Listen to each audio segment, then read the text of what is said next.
my mom has taught me so many things. She makes the best Chinese food. So I must have learned a lot of my stir fries from there. She made the best steamed fish with hardly any fancy steamer. My mom was very adventurous, and she learned many cuisines and many dishes which were not South Indian. Congee is like amazing. It's light, it's easy on your belly. When we first put out congee, there were no takers. They're like, you're giving me kanji? And we're like, it's not kanji, but it's congee. And yes, but we dressed it up so well, and it is definitely one of our best sellers, like throughout the menu, even lunch and dinner.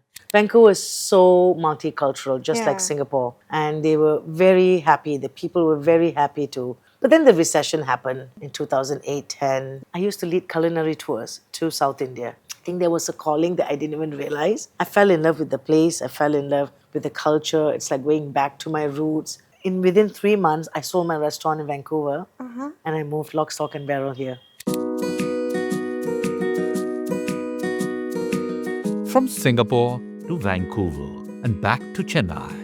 From losing her sense of smell to building flavor memories the world celebrates. She's a chef who proves the food is not just tasted, but remembered. On this episode of Expressions, we speak to chef and entrepreneur Chindi Varadarajulu, the force behind Pumpkin Tales, Zhouyu, and a global comfort food philosophy rooted in resilience, culture, and courage. Today, I have an incredible chef on my podcast. Please welcome her, and I'm really excited to know her. Let's get to the chat. Hi, thank you for joining us. Oh, thank you for having me here. This is going to be fun. Yes, absolutely. I want to begin by asking you, what is your culinary philosophy? Slow food, sustainability, and like old forgotten vegetables that we have forgotten. So basically everything comes around slow food and sustainability. So you've come from, different cultures. You've stayed in Singapore, Vancouver. You've got South Indian roots. So tell us how these cultures have influenced you as a person and your career. A lot. So grew up in Singapore, born in Singapore to South Indian parents who were, I think my mom was also born there. I think my dad moved there when he was really young. So my grandparents moved, and my mom and her siblings were born there. So we grew up in a very multicultural society. So the whole food and how we looked at food and how we ate was just so interesting compared to so many people I know across the world. So when I tell people, when you want to go out for lunch or when you want to have breakfast, you talk about what you want to eat, and if there's 5 or 6 or 8 of us, everybody has a different cuisine or different dish that we have, unless we're doing family style. And like even my mom, I think my mom picked up a lot of Malay and Chinese cooking from our neighbors. And I keep telling people my mom is the best Chinese cook I know. Though she used to make a mean fish curry and nice dosas and stuff as well. But so that is where my food influence is. Growing up in Singapore, I think I had a lot of structure, and they were really strict. I think Singapore had to be in the 60s, 70s, 80s to when they got independence from Malaya, and our then Prime Minister Lee Kuan Yew had to put a lot of strict rules. And, at that time, maybe we found it to be a little bit difficult, but then now to have done that, and I think, Singapore pushed excellence. Singapore pushed quality, and Singapore showed us that we need to work hard, and and I love all of that. I'm so glad that I had that head start. And then in my early 20s, I moved to Vancouver, and in Singapore, I was a little bit more shy, believe it or not, and quiet and whatever to myself. Singapore also had some form of racism, which was quite out there when we were growing up, especially to Indians. However, I had the best of friends across the cultures, and it didn't really bother me. But then I kind of got bored with Singapore, just a little island. I needed to do more. And I think from my childhood books that I used to read about, like, nature and all of that, and just, living in a different culture, me and my friends at that time decided to explore Vancouver. And at that time, it was so easy. I think within 6 months, I got my papers and I moved lock, stock and barrel to Vancouver, and it was great. I got into the industry. I took a year's hotel management course in Singapore, and then when I moved over, I worked with a few chain restaurants, and it was great. And then I moved up to a more fine dining, full service restaurant. And that also taught me a lot of how to give great customer service, and how to be real and open, and talk about what we do as we do. I mean, and then I realized that there was nothing representing Singapore slash South Indian food in Vancouver. Yeah. And I kept telling people to do it, and they didn't. And then one fine day, I got fired, as I was telling you. And I think I was down for about a week. I didn't know what I wanted to do. But then after that, what happened was I signed up with the Canadian government. It's pretty amazing. They have a skills training program that I signed up for, and I wanted to open a restaurant. They helped me write out my business plan and do all of that. And so about a year into the course, I got a lot of help, a lot of mentorship. I even got a nice sum of funding that at the time there was, it was called the Women's Enterprise Society of BC. I think it's called something else now, where they actually help women, they mentor women in the business, and want you to be self-employed. And they actually helped me securing a nice fat loan, which was pretty amazing because I hardly had any money then, and I didn't want to call home and ask for money. And so that happened, and that's when my South Indian Singapore restaurant opened. Chutney Villa opened in 2003, beginning of 2003. Wow. And it was pretty amazing because it was, people were confused at first when they started coming in, and they thought, why don't we have butter chicken or naan or all of that? And I had to explain the whole South Indian food, how it's different, how India is big, and slowly people just got really attracted to it. And then the biggest newspaper found us. At that time, it was not, your YouTube or your Instagram. It's newspapers that brought you out. And you know what? In fact, they still do, I think. But the newspaper found us, and it was it was a huge entertainment kind of a weekly newspaper. And there's some journalists there, right? yes, and that lady was like, she did it, and it was like, and after that we had one, publication after the other, almost every month, sometimes two a month, and I just couldn't handle it. It was just great because for them, this whole fermentation and dosas and idlis was very new, and then the Singapore style of food, and so that's how it started, and from then on it was pretty amazing to keep it going and keep forward, and how the people there totally enjoyed what we did, and they would eat with their hands, and the community there, how they supported each other, and even restaurants around us, how we helped each other. I mean, I would not know somebody and I would just call them. I'm like, I'm so and so, whatever, my exhaust has died, can you help me? Immediately shared numbers and this and that. In fact, we are doing a farmer's table, we're doing a heritage table next week, and we're actually going to donate the whole proceeds to farmers.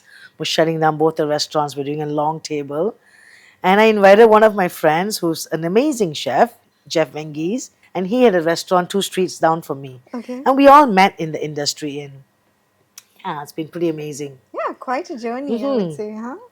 Vancouver is so multicultural, just like Singapore. Yeah. And they were very happy. The people were very happy to, I'm talking about, the early 2000s, how, whether this Indian restaurant, Vietnamese restaurant, Japanese restaurant, they were just all over the place. And, it was just very exciting time. But then the recession happened in 2008-10. And then one day during winter, I decided, what am I doing here? Because meanwhile, what I used to do is, I used to lead culinary tours to South India. Okay, so people once, when I, in college, one of my advisors said, Chindi, bring people to South India, do a culinary tour. I'm like, okay. So I wrote to somebody in Vancouver, a travel agent, who then put me through and set up this whole tour for me, and I used to come to Tamil Nadu, Kerala, and Karnataka and do all these things, and sometimes Andhra Pradesh. And we would do these tours for like 2 weeks, and I would bring a whole bunch of people in. And That was some yeah, and experience, then we huh? were showing people, hey, India is not just Taj Mahal and Bengal tigers. There's a lot more, and tandoori and naan. Like, Yeah. there's a lot more. Come and see. And Yeah. that became so popular. And I did that for about 5 years. And then there were times that I had to do 3 trips. But then every time I came back to India, I think there was a calling that I didn't even realize. I fell in love with the place. I fell in love with the culture. It's like going back to my roots. We don't know where my parents were from because they never really knew themselves or talked about it. But I studied Tamil in school, so I was very comfortable. No, actually, I wasn't comfortable because I never spoke it. But after I moved You here, knew it. yeah, I knew Yeah. it, and now I know enough to like have a fluent conversation. So when that happened, I'm like, you know what? I saw opportunities here. I saw the whole food industry where it can actually do a lot better. And I took the opportunity and I spoke to my friend, Sethu Raman, who actually runs the tour company who used to run the India part of the tour company. It's called Travel Access. And he used to then put together the tour. Every time I came, I'm like, okay, man, I think I'm going to stay. I think I'm going to do something. So I went to Sethu and I'm like, I want to open a restaurant. What do we do? And he said, I'm opening a resort. Do you want to join me in the F&B? And I'm like, sure. So that was 2010. I left and it was a really bad winter. And on the plane, I decided I'm going to do this. So I went back. Within 3 months, I sold my restaurant in Vancouver and I moved lock, stock, and barrel here. Quite a thing. I huh? know. Now when I think about it, really, like, how did I dare do it? But I think one door shuts and another door opens, right? Always, even when I got fired Yeah.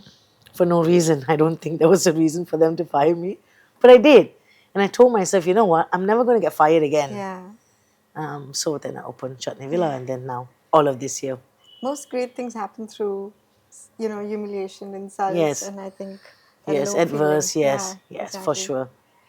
So in Vancouver, you have Pacific seafood and wild produce. In Chennai, you have the tropical spices, rice, coconut. What ingredients from each place speaks the emotional language to you? Vegetables. Okay. Vegetables all over. So in Vancouver has got a very short growing season, right? But in the summer and early fall, we had all of these berries and we had all of these vegetables that everybody grew vegetables outside in their house, or they had community gardens. There were just like little plots, and everybody do that. In Vancouver, I learned about sustainability, seafood sustainability, how the whole big trawler fishing is just so bad for our ocean beds, because they're killing everything they're not eating. Even if they eat everything, that's fine. But if you go to the harbor, you'll see how sad it is. And then we also learned about, your carbon footprint, trying to get as much local as possible. And then the whole slow food, like, let's slow down and so if you look at how my mom cooked, which is a huge influence in both Pumpkin Tales and Zhouyu, she didn't have any electronics, any gadget. She didn't have a blender or food processor. Even when she made a dosa, it was like one of those things. The And olden ones. so that taught me that. And then I don't think I thought about it in Singapore so much. I was young. You just take it for granted. You go down to the hawker center, you buy some food, and you walk back, and you have your food. You never think about where the food is coming from. In Vancouver, it taught me that. Where is the food coming from? Like, how do it? So when I came to India and I opened Latitude 49, which is in the resort in Mamlapuram, Yeah. I tried to do as much as I can, but it was very difficult. I'm talking about 2012. It was very difficult for me to get an avocado, for example, or a good fish. Or actually, fish was okay because we were on the coast. Yeah. But a lot of vegetables, and it was just very difficult. A lot of the herbs that grew in Southeast Asia, they can actually grow here very well. By the time I opened Pumpkin Tales in 2017, it was a lot more available for us. Excuse me, still not as available as in Mumbai or Bangalore and anywhere else. And But it's getting it's better. Yeah. I hope we don't get the best of things. We don't get a lot of ingredients that Delhi or Mumbai gets. We don't get, and sometimes I have to buy from there, and I feel bad because of the carbon footprints. Yeah. But what do I do? So yeah. Okay. So you've been here in Chennai for a long time. What does this place bring you? What does it mean to you? It's home now. Yeah. It's definitely home. I have a great support system. I love the working culture of my team here. A lot of people are really caring. It's really nice to see a lot of my team who come from so far away, who are young and who are trying to get a career done, who are helping their family, sending money back. And the people, they're so open. Chennai is great because, sure, some people may, not everybody is going to like what I like. Yeah. And one of the rules I have in the restaurants is I'll only put out what I like. So there's a standard. So it's easy for me to like control the standard, right? Yeah. And how open and how how well received we have been by the people of Chennai and even people who come from outside of Chennai, and Yeah. people love us. And we see a lot of like suitcases and stuff, people rolling in, just going to the airport or just coming back from the airport, and how people of Chennai are very proud of us and show us off. And Yeah. so it's been great. I mean, no regrets. When I first came, my family thought I was going nuts. And I told them, give me 5 years. And if it works, I'll extend another 5 years and then I'll let y'all know. After 5 years, I'm like, you know what? I like it here. I'll carry on. And then now it's like, 12, 13 years. I'm just like, okay, this is where I'm going to be. Nice. Very nice. So when you look at the dining scene in Chennai today, what is one thing that gives you hope?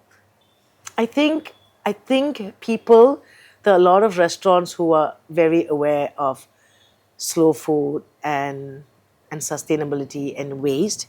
And I think even the Chennai city is going there with waste and stuff like that, with how we segregate our garbage and stuff. I think that gives me a lot of hope. And what also gives me a lot of hope is there are a lot of restaurants that are opening. And I think people, the more restaurants you open, the more the culture then develops, Yeah. so that people will go out and eat more. Yeah. And that is whatever. And I think there's a lot of chefs who are shining, and it's chef-led, and people who are passionate about it. I think that is all very encouraging for me to see compared to 10 years ago. Yeah. I agree there. Could you tell us more about your approach to training staff and type of guest experience that you aim for?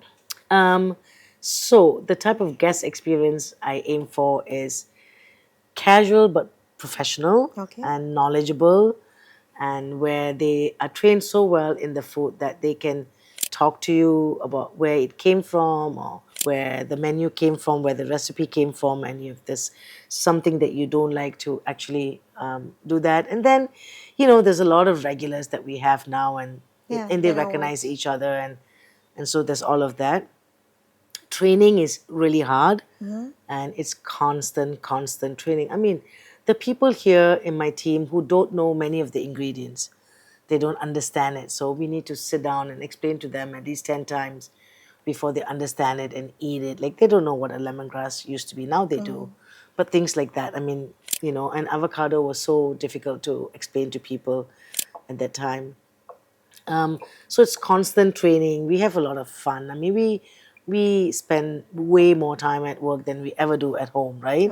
So we, do that, and we go out a lot. We do a lot of activities. So, is it here? I don't remember, but do you have special celebrations for birthdays? Your team sings? Or Yes, something? Yeah? yes, my team does that. Yeah. Especially during COVID, they had whatever, and we do, and this guitar that comes out and everything else.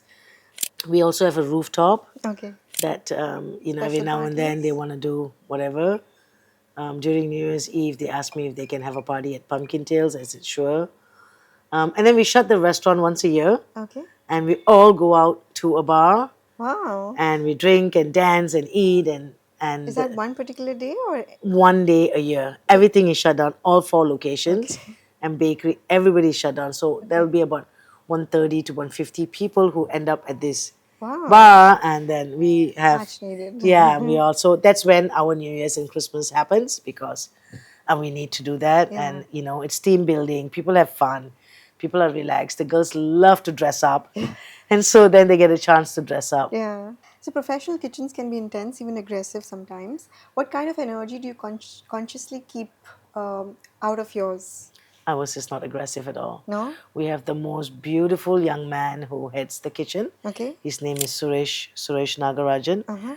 He's been with me for 12 years. Okay. He started at the Grand Bay Resort and Spa as a trainee, Uh-huh. and then he moved over. And all the kitchen heads, they know that no screaming, no yelling, no vulgarities. Sure, you can get upset, you can angry with the girls for taking wrong orders and stuff. So I like to break all of that up Yeah. many times. But there's no aggression, there's no yelling. People work really well together. Great teamwork, because I'm not comfortable in those. And I remember when I first came here, my friends and family said, "You're gonna go into a kitchen that is mostly men, and are you going to deal with that, in India?" I think people had a lot of different misconceptions about that. Even in Grand Bay Resort and Spa at the Latitude, or even at Zhouyu and Pumpkin Tales, we just have a good time. So you often speak about breakfast as foundational. Why is congee such a powerful way to start the day? Because I grew up with it. It's the best. Like, congee is like amazing. I mean, it's light, it's easy on your belly. When we first put out congee, there were no takers. They're like, "You're giving me kanji?" And we're like, "It's not kanji, but it's congee." And yes, but we dress it up so well, and it is definitely one of our best sellers, like throughout the menu, even lunch and dinner. And then now we have a congee lunch and dinner as well, where we make it thicker, almost like a risotto. Okay. And we put all kinds of vegetables on top. Nice. I'm Yeah. gonna taste that soon. Yeah, you should. It's really amazing. So can one bowl meals really be both nutritionally complete and satisfying enough to tackle hunger pranks? I think so. Yeah. I think so. It depends on what the guest wants. There are many times that I eat a bowl, and we always have a bit of starch in there, whether it's potatoes or a bit of rice or bread, very little. Yeah. And then it's surrounded with salads. But the salads and the vegetables are not.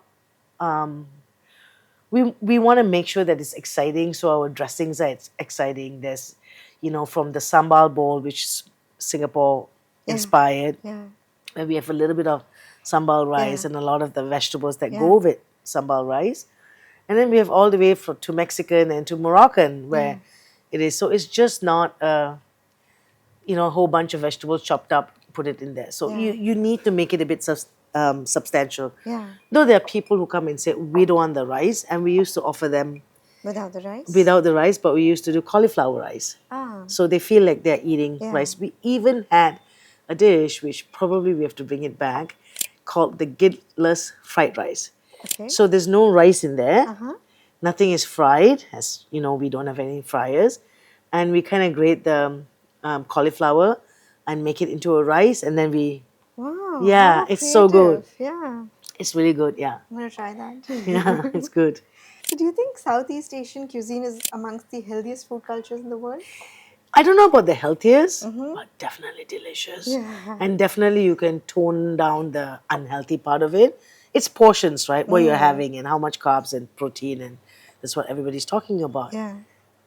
I don't know about being the healthiest, so it's delicious. Yeah. What's your take on global food fads like avocado and sourdough, which were not very common in Chennai?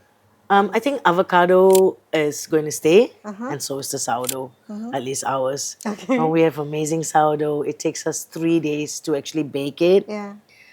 So it's a really nice flavor profile. You have this fermented dough that sits for 3 days, and the gluten kind of breaks up. So you're not eating bread and it's just not growing in your belly. No, I know about your sourdough. I have it when I'm here. My mom calls for it. Yeah, it's just so amazing, and we serve it with almost every of our breakfasts, and people love it. That's like a cult movement. But there's only so much we can do. Yeah. People say like you run out of it, but everything is made by hand, and there's only so much we can do. And so I mean, sourdough will stay for sure. And what's your perspective on fusion food? Do you think, does it ever go wrong? I think it can go wrong unless you understand both the cultures really well. Yeah. What I like is what is called a third culture cuisine, which is a very gray line between fusion and third culture.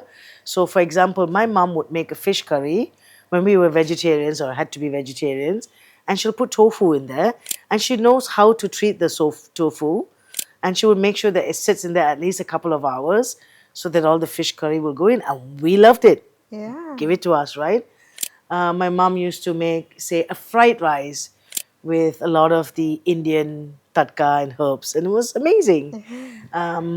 So I think that third culture is more for me than fusion. I'm not sure about fusion. I mean, like I said, there's a very, the line is not very clear.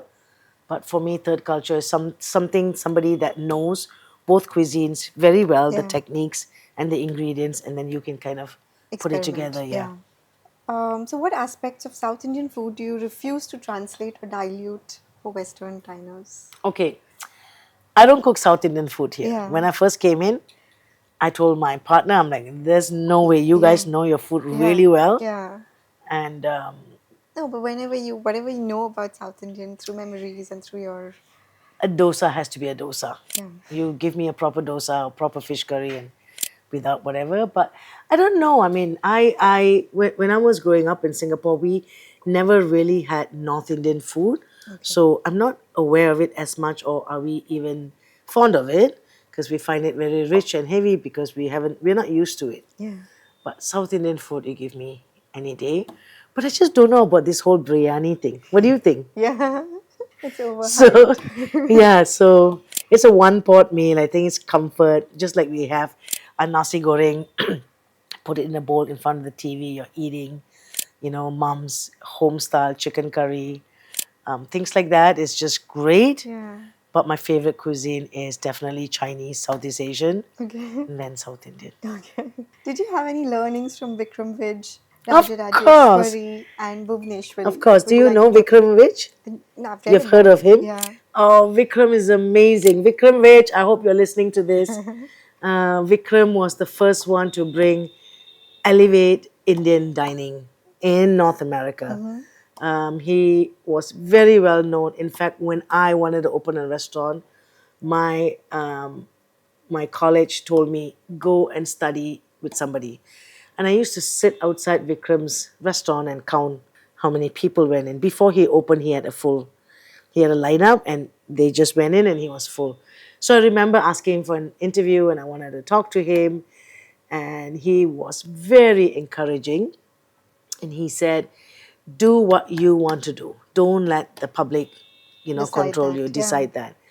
And it was great. And he used to come and he ate in my restaurant just a couple of times. And then, I think one of the leading newspapers did an interview with him and saying, what do you eat? And he said, Chutney Villa. And I'm like, oh, wow. And every time his restaurant was not very far from me, it's a couple of kilometers. And every time they were full and they had a lineup, which was every weekend, Yeah. he would send them over to whatever. And after all these years, we've become good friends. Yeah, He's I'm like a sure. brother, and he's come here a few times. He's come to Zhouyu, Pumpkin Tales, Yeah. and at the resort. Yeah. And every time I go there, I see him. With Bhuvana and Raji, I also learned a lot from them. They were not in the industry at all, nor were they in business. So I had to be very strict with them. I had to say that these are the hours you got to work. This is what you got to do. Forget birthdays and Christmas and New Year's, because until we get really strong and Yeah. on our foot, and until you guys learn, we're not going to be able to do this. The whole concept was very new to them. The whole service style was new to them. But what I learned from them, just like what I have, is grit. We have to have that grit. We have to keep going. We have to, see where we went wrong and how much we have to learn and the frustrations that we went through. They are good friends before they became business partners. Yeah. We had a few scuffles, sure. Well, everyone has. Yeah. But it's been 8 years and it's been amazing. Then we have Setu, who heads the resort. Yeah. He has been, I think, the best thing that has happened to me in terms of running a business, though Chutney Villa was very successful. I didn't know how to control the finances or plan to expand and all that, whereas he does all of that. Okay. And then now we have a new partner, Jeremy Mitchell, Okay. who's my friend from Vancouver.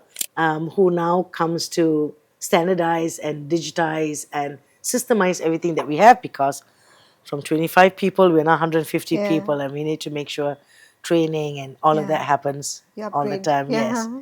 So these are what it's a learning thing. Every day we learn something. Absolutely. Do you think losing your sense of smell actually made you a better chef in some ways? A lot of ways. Yeah. I think when I first started, I was so afraid when I had to start Chutney Villa, and I was like, what am I going to do?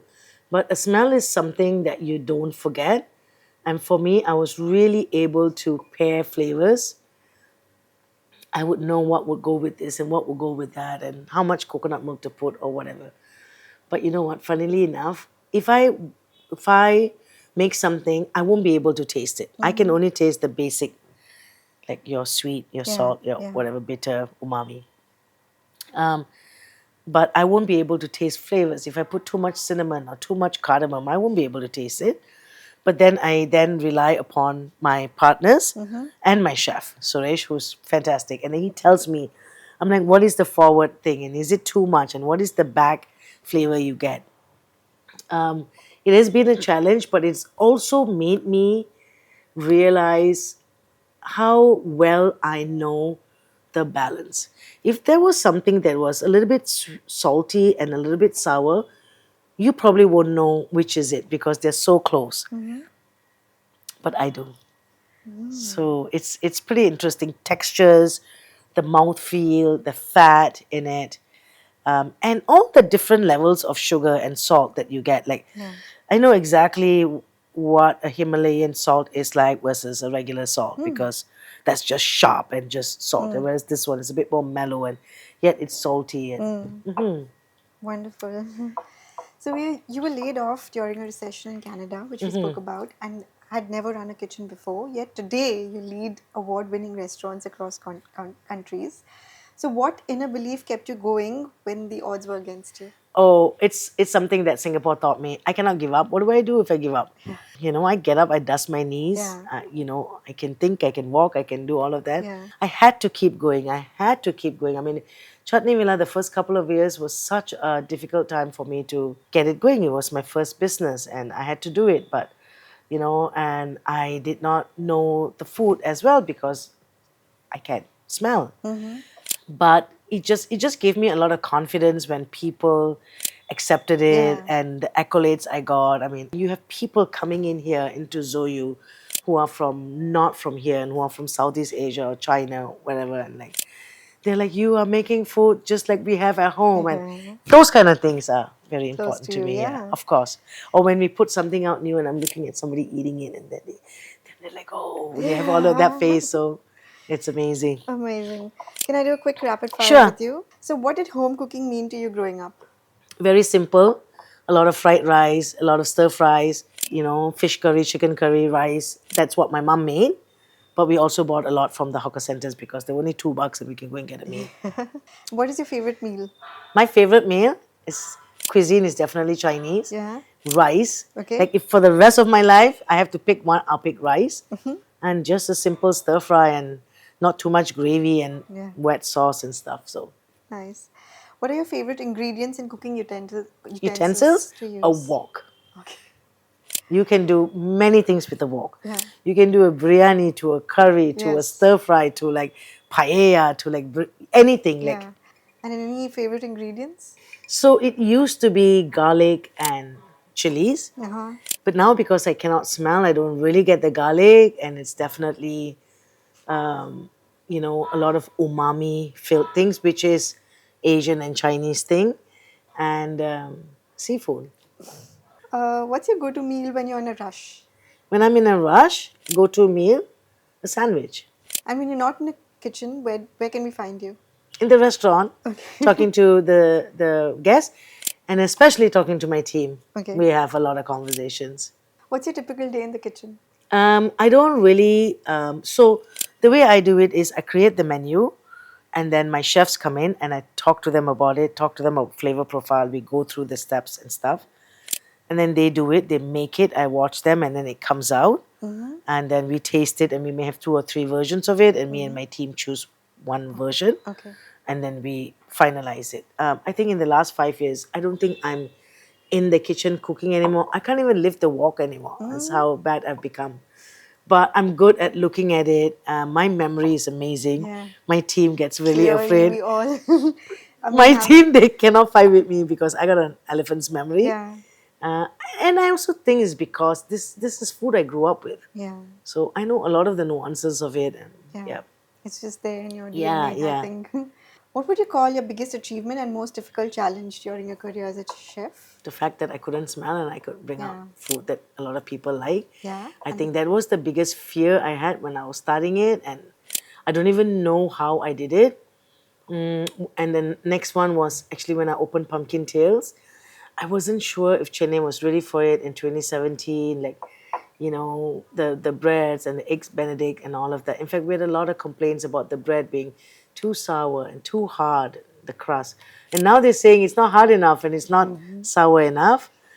That. And then when people come and tell me that, hey, this is like home and this is how my mom makes it and thank you for doing this. And we have all the Singaporeans and the Malaysians and and a lot of the Koreans and Japanese who come here and who are so impressed. It's amazing. And for me, my biggest pride is Zhouyu. Yeah. To think that, my executive chef was this young man, 33, from somewhere in Trichy or Tanjore, who doesn't speak much, even English, but he's never been abroad to all of those places. And we have Chinese people who call us and say, "Who's your chef? You must have a Chinese man." I'm like, "No." So I pull him out, and I'm look at this Tamil boy. This is my chef, and they're like, "Oh wow!" Nice. So he has picked up so well. My team is an extreme source of pride for me. Yeah. So when you have friends over for dinner, what would be on the menu? Zhouyu. Is there a particular cuisine you'd love to learn more about? Yes, Japanese, Yeah. and like I said, the Scandinavian, because it's just very different for me and how they treat all their food and everything that they have. And definitely Chinese because there's so much more to learn. Like, Really? yes, I mean to make a good noodle, I need to go and live in China for like 3 months and practice noodles. And there's many kinds of textures of noodles. Definitely Chinese. So if somebody wants to send me to China, I'll go and learn that. They'll be quick, right?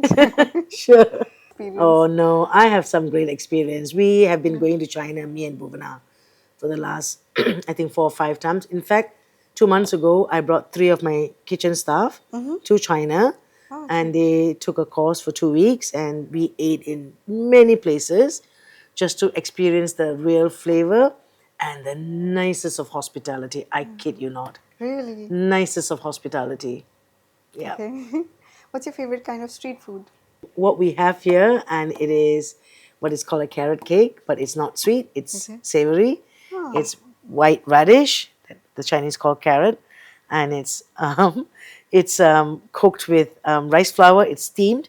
Then you take it out and you overturn it and you chop it up and you add some, light soy, dark soy, some chili and some, fermented radish. And it's breakfast. And we have it here Very unique. yeah, we have it here. So if you're around for the weekend, Saturdays and Sundays, we have it. And every time I'm in the city, I eat that. Every single time, I send a picture to my family who's outside of Singapore, and I'm like, okay, man, eat your heart out. This is it. So The best food lessons your mom taught you? something very simple. When we were very young, she would tell us not to put a wet spoon into any food because it'll spoil it. And I know why, because water carries a lot of bacteria. Yeah. So I always remembered that. And my mom has taught me so many things. I mean, so many Yeah. things. I can't even, like, she makes the best Chinese food. So I must have learned a lot of my stir fries from there. She made the best steamed fish with hardly any fancy steamer. My mom was very adventurous, and she learned many cuisines and many dishes which were not South Indian.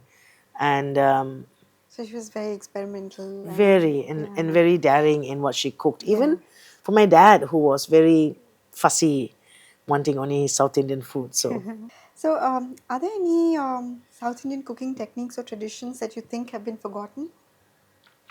That you saw your mom do or something? yes, I think grinding your masalas and your dough with a machine as opposed to doing it with hand makes it way nicer. And we are just very busy and things are making it easy for us or say lazy, and we just do that. Yeah.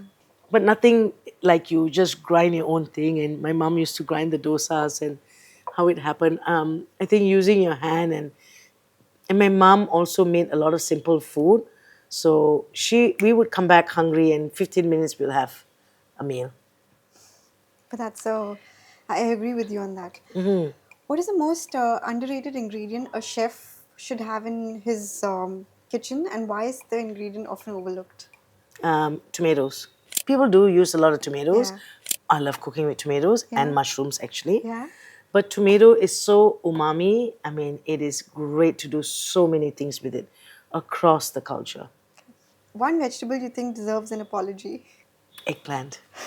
I love eggplant. Yes. And people don't know how to cook it or treat it. And there's many different variants, and some of them are just, really messed up because of how we are growing our vegetables. But eggplant.